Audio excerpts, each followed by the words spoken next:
अब इस स्टोरी को आप कैसे देख रहे हैं, जिसका मैं पहले भी 3-4 बार नाम ले चुकी हूँ।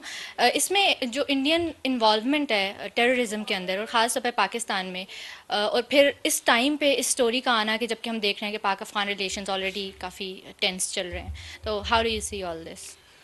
जी, बड़ी अच्छी टाइमिंग है स्टोरी की इस मामले में। और वाशिंगटन पोस्ट दुनिया का सबसे पुराना पुरानों में से एक और सबसे अच्छे अखबारात में से एक है। और इसने इसका बड़ा अच्छा रिकॉर्ड है और उन्होंने ये स्टोरी दी है आज। तो मैं तो बड़ा हैरान हूँ जितनी उन्होंने उसमें डिटेल्स दी हैं। उन्होंने इंडिया पे ये इतना बड़ा इल्ज़ाम लगाया है कि इंडिया ने पाकिस्तान के अंदर तकरीबन आधा दर्जन लोगों को मरवाया है, टारगेट किलिंग करवाई है उनकी, इंडिया की इंटेलिजेंस एजेंसीज ने जब से मोदी आया है। और फिर उसके बाद ना सिर्फ पाकिस्तान में, यहाँ से जब वो उन्होंने उस काम में वो ट्रेन हो गए लोगों को दूसरे मुल्कों में जाके मारने में, तो फिर वो उन्होंने अमेरिका और कनाडा में कनाडा भी में। जो अलहदगी पसंद सिख मूवमेंट के जो लीडरान हैं उनको भी उन्होंने मरवाया। तो ये बड़ा एक ख़तरनाक ट्रेंड उन्होंने बताया कि मोदी के आने से शुरू हुआ। उन्होंने ट्रेनिंग इसकी उसको पाकिस्तान टेस्ट में की। पाकिस्तान में किया इस प्लान को। और इत्तेफाक से ये प्लान 2021 में उन्होंने शुरू किया। उस वक्त आपको पता है हमारे जनरल फैज़ साहब, अब मैं पर्सनल नहीं हो रहा, ये जो डेट्स आ रही हैं नहीं, खैर वो वाशिंगटन पोस्ट की, तो ये पर्सनल वाली एक अलग हकीकत है। चीज़ है। और जो तारीख का हिस्सा है वो। और कमर बाजवा साहब ये अपनी एक्सटेंशनों में और अपनी अपॉइंटमेंट्स में लगे हुए थे। तो इंडिया और इंडिया की रॉ ये हमारे साथ कर रही थी। और इसके बाद वो काम उन्होंने शुरू कर दिया। और उसमें जो ख़तरनाक चीज़, जो कनेक्शन बन रहा है ना, उसमें वो ये है कि देखिए अफ़गान जो अफ़गान शहरी भी इसमें शामिल हैं इस टारगेट किलिंग में। जो उन्होंने मुख्तलिफ़ अकाउंट से इंडियन जो प्लानिंग किया, मुख्तलिफ़ अकाउंट से पैसे भिजवाए। मुख्तलिफ़ टीमें थी जो पहले सर्वेलेंस करती थी टारगेट्स का, कश्मीर में जो मुजाहिदीन लड़ते रहे हैं और जिन पे इंडिया दहशत गर्दी के इल्ज़ाम लगाता रहा है, उन लीडरान पे हमले करवाए इंडिया ने। और उसमें एक तो ये था कि सर्वेलेंस के लिए अलग टीम हायर की और जो टारगेट किलर थे वो अलग से हायर किए और उन्होंने वो काम करवाया। और फिर उनको जो पेमेंट हुई है वो मुख्तलिफ नॉन बैंकिंग चैनल से की गई, जो आजकल ओवरसीज़ पाकिस्तानीज़ को प्रमोट किया जा रहा है ना कि आप हुंडी हवाला के ज़रिए पैसे भेजें। इस वॉशिंगटन पोस्ट की स्टोरी में ये हवाला। कहा गया है कि हवाला के ज़रिए पैसे इंडिया ने उन टेररिस्ट को प्रोवाइड किए जिन्होंने पाकिस्तान के अंदर हमले किए, अमेरिका के अंदर हमले किए, कनाडा के अंदर हमले किए। अब ये उसके बाद से अमेरिका और कनाडा बहुत ज़्यादा इस बात पे चौकस हो गए हैं कि जो उनकी सरजमीन पे उनके लोगों को मारा गया है वो ज़्यादा इस मामले में परेशान है।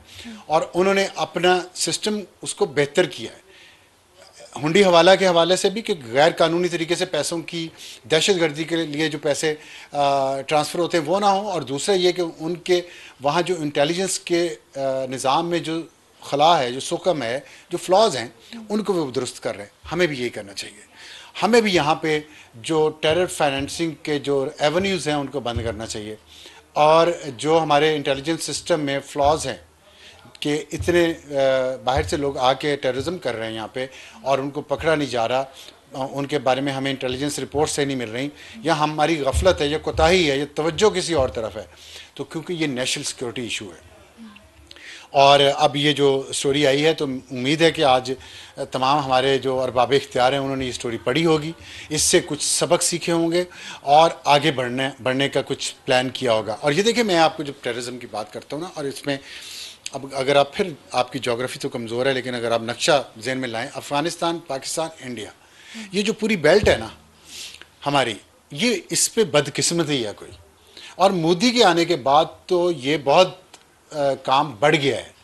हमारे यहाँ परवेज़ मुशर्रफ के दौर में बहुत ये मसले पैदा हुए और ये जो आज हम जिन मसलों में उलझे हुए हैं, कुछ ज़िया-उल हक के दौर के, कुछ परवेज़ मुशर्रफ के दौर के हैं। तो मौजूदा जो है मिलिट्री लीडरशिप उसमें से निकलने की कोशिश कर रही है इंडिया के साथ। कश्मीर बॉर्डर पे अब बॉर्डर पे जंग नहीं हो रही, कुछ इंडिया को शिकायत है, कुछ हमें शिकायत है। उम्मीद है कि वो भी ठीक होंगे, लेकिन मोदी की मौजूदगी से, जब से मोदी आया है, ये टेंशन बढ़ गई है खत्ते में। और मोदी ने अफगानिस्तान को बहुत ज़्यादा इस्तेमाल किया है। हमें इसीलिए तालिबान को सपोर्ट किया था। अब ख्वाजा आसिफ वज़ीर दिफा हैं, उन्होंने बयान दिया था जब तालिबान आए थे, उनके हक़ में बयान दिया था जब तालिबान हुकूमत में आए थे। और आज ख्वाजा आसिफ उजनी वज़ीर दिफा को आज ये कहना पड़ रहा है कि 10 अरब रुपए मांगे अफगानिस्तान ने हमसे टीटीपी के लोगों को अफगानिस्तान में कहीं और सेटल करने के, पाकिस्तान बॉर्डर के करीब से उठा के कहीं और सेटल करने के लिए, लेकिन ये गारंटी नहीं दे रहे थे कि हम इनको रोक लेंगे कि पाकिस्तान पे ये हमला कहीं वहीं दूर से आगे भी ना करें। जब ये गारंटी नहीं दी तो ये डील नहीं हो सकी। ये ख्वाजा आसिफ ने कहा। तो देखिए अफगान तालिबान को भी ये सोचना चाहिए, हुकूमत को, कि पाकिस्तान ने उन्हें इतना हेल्प आउट किया हमेशा, आज भी, आज के हुकूमत में आने के बाद भी किया, ये तक आपको डील दी, लेकिन आप उन टीटीपी को रोक नहीं पा रहे और अफगानिस्तान पाकिस्तान के साथ कशीदगी को आप हवा दे रहे हैं इंडिया के कहने पे। कुछ शर्म तो होती है। मतलब तालिबान को पाकिस्तान ने पिछले 45 साल से, तालिबान और उससे पहले मुजाहिदीन और फिर 35 लाख मुहाजिरीन, उन्हीं मुहाजिरीन में से इंडिया अपने एजेंट हायर करता है और पाकिस्तान में टारगेट किलिंग करवाता है। ये तो वॉशिंगटन पोस्ट की स्टोरी में आया है। तो इंडिया को भी मैं ये कहूँगा, इंडियन पंजाब के जो लोग हैं या पूरे इंडिया के जो लोग हैं, वो भी अपनी हुकूमत से पूछें ये खित्ते में क्या नहुसत ऐसी फैली रहेगी, पूरी दुनिया कहाँ पहुँच रही है, इस खित्ते में नहुसत ही जान नहीं छोड़ रही। और मोदी ने एक ये इतना इंतहा पसंदी को फ़रोग दे दिया हिंदुत्व के हवाले से, और साथ अफगानिस्तान के तालिबान जो अपने आप को मुसलमान कहते हैं, बड़े पक्के मुसलमान कहते हैं, वो इंडिया के साथ मिलकर पाकिस्तान के अंदर दहशतगर्दाना कार्रवाइयाँ करवा रहे हैं।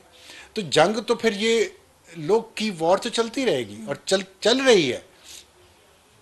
और इसमें नुकसान देखिए कितना हुआ पाकिस्तान के। मैं आपको एक डेटा, अगर मुझे आप इजाज़त देंगे, मैं आपको ये बताऊं। मैंने आज थोड़ा सा क्विकली, क्योंकि फिर काम हमें जी मैं क्विकली करता हूँ। देखिए पाकिस्तान में आज तक जंगें जो हुई हैं ना इंडिया के साथ, 1971 की 1965 की जंग बड़ी मशहूर थी, हमें कोर्सेज में पढ़ाई जाती है।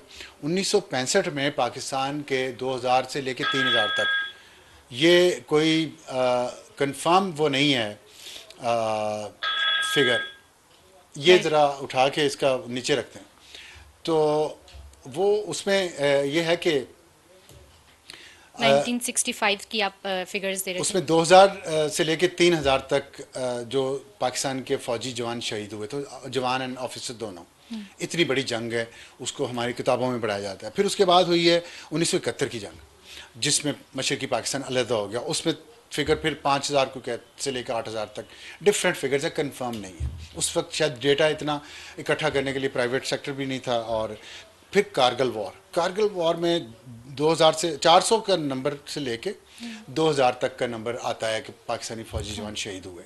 ये 3 बड़ी जंगें इंडिया के साथ जो हुई हैं पाकिस्तान की, और उसमें आप देख लें मैंने नंबर, अब आप देख लें कि पिछले ये जो साल अभी गुजरा 2024, आज 2025 है ना, 685 हमारे कंफर्म्ड पाकिस्तान की फ़ौज के जवान और अफसर शहीद हो चुके हैं, जो खैबर पख्तूनख्वा में हो रहा है और जो बलोचिस्तान में हो रहा है, सिर्फ 2 जगहों पे।